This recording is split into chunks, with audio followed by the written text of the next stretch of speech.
Do you struggle with social media as a person on a late autism journey? If so, you're not alone. Many of us, especially those of us who were diagnosed later in life, find social media overwhelming. Today, I want to talk about why. Hey, define yourself for friends. I am the confident autistic. You can call me Chris. I am a late diagnosed autistic adult, and on this channel, I create videos and more that will help you better understand autism, connect you with resources that can help you through your autistic journey, and I share my life as a late diagnosed autistic adult. And this is another video in the series Adult Autism 101. This is another video in the series Adult Autism 101. Adult Autism 101 breaks down autism for adults on a late autism journey. Today, we're going to talk about why social media is so hard for autistic adults like you and me. Now, before we get started, I want to point out that not every autistic adult experiences social media the same way.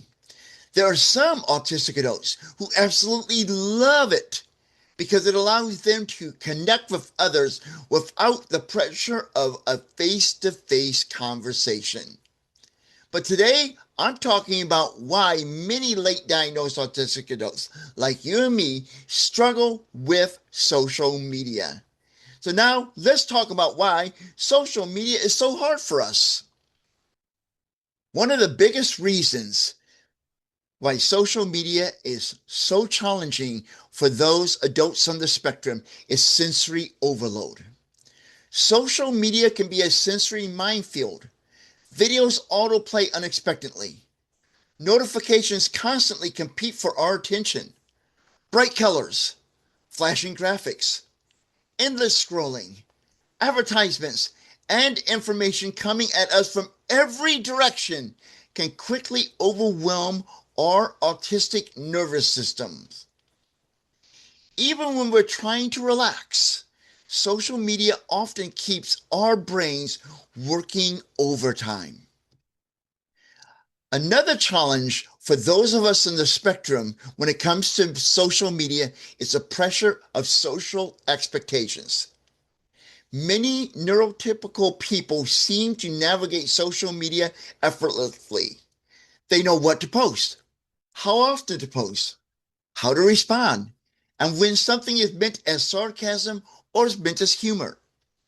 However, for many autistic adults, every interaction can feel like a puzzle that we're trying to solve. Social media comes in many forms, whether it's Facebook, Instagram, TikTok, Twitter, LinkedIn, Threads, Snapchat, Reddit, Pinterest, Discord, or even YouTube. It can feel like we are surrounded by social media everywhere we turn. Sometimes it feels like the world expects us to always be connected with each other via a social media platform. Another challenge for those of us on a late autism journey when it comes to social media is comparison. Social media often shows us the highlight reel of someone else's life. And it's easy for us to compare ourselves to people who seem happier, more successful, or more confident than we are. Then there's the pressure of likes, views, followers, and comments. Let's be honest with each other here. It is exhausting to feel like our value is somehow connected to a number on a screen.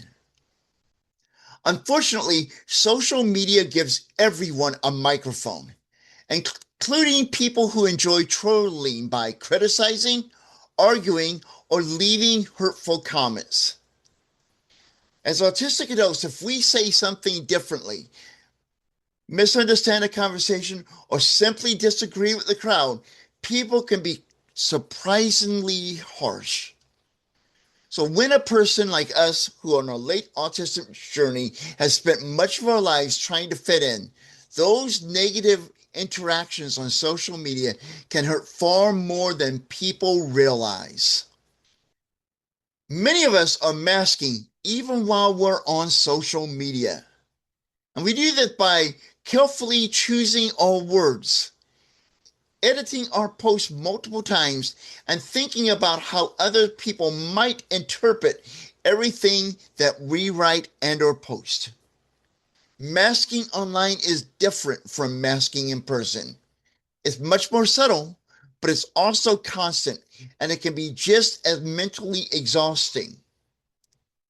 Many of us on a late autism journey spend far more time thinking about what we posted on social media than what we spent actually writing on it.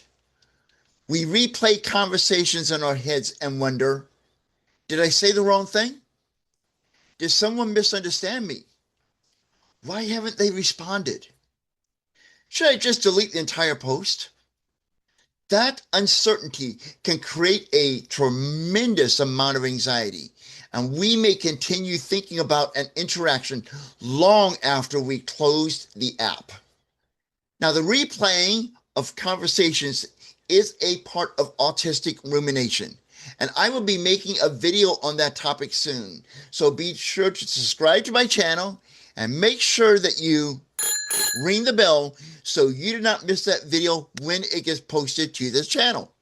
Social media can become addictive for neurodiverse people. Now, it becomes addictive by the constant pull we feel to check notifications, the constant need to see who liked our post just to feel validated, the constant desire to read one more comment, or the constant drive to keep scrolling for just one more minute.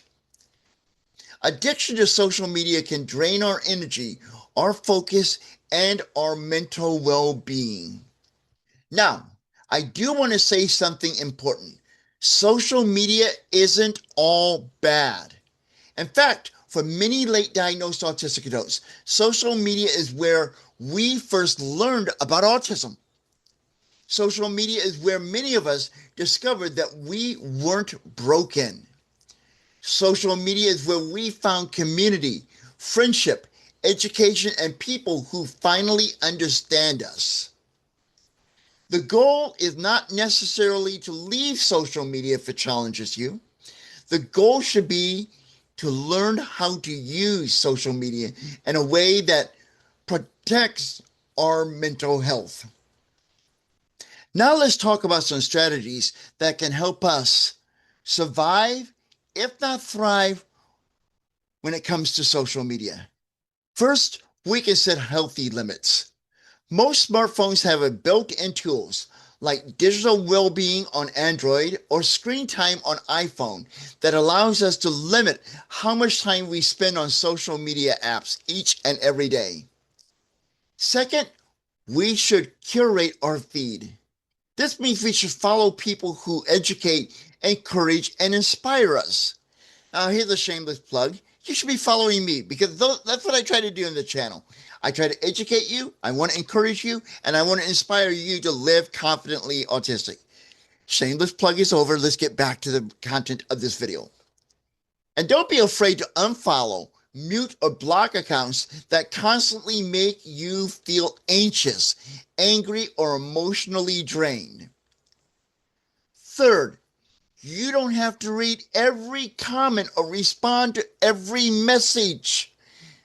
That's something, it took me a while to learn that the hard way. Not every comment or message demands a response from you, because protecting your peace is more important than winning an argument online. And finally, give yourself permission to take regular breaks or to step away from social media. It's okay to log off for a few hours, a few days, or even longer if that's what your nervous system needs. Remember, you don't owe anyone your presence on social media. Just because everyone you know is on social media doesn't mean you have to be on there as well. If social media constantly leaves you feeling anxious, overwhelmed, or emotionally exhausted, it's okay to take a break or even walk away from it completely. Your mental health and well-being is far more important than keeping up with the latest trends, notifications, gossips, etc. Now, having said that, I would love for you to stay right here on YouTube with me. And you can do that by subscribing to the channel. And when you do, you become part of our community. And you can join me each week as we continue this Adult Autism 101 series. After all, YouTube is a social media platform too. But my goal is not just simply to gain another subscriber to the channel. My goal with the channel, and even more important than getting subscribers to me, is to help you live confidently autistic. Now it's your turn. What is the hardest part of social media for you as an autistic adult? Share your response in the comments. Your story might be exactly what someone else needs to read today. Thank you for watching this video. New episodes of Adult Autism 101 drop every Monday, so be sure to subscribe to my channel and ring the bell to receive notifications of new videos and when I go live. In the meantime, please check out this video that is coming up on your screen. And until next time, I am the Confident Autistic, reminding you to live confidently autistic.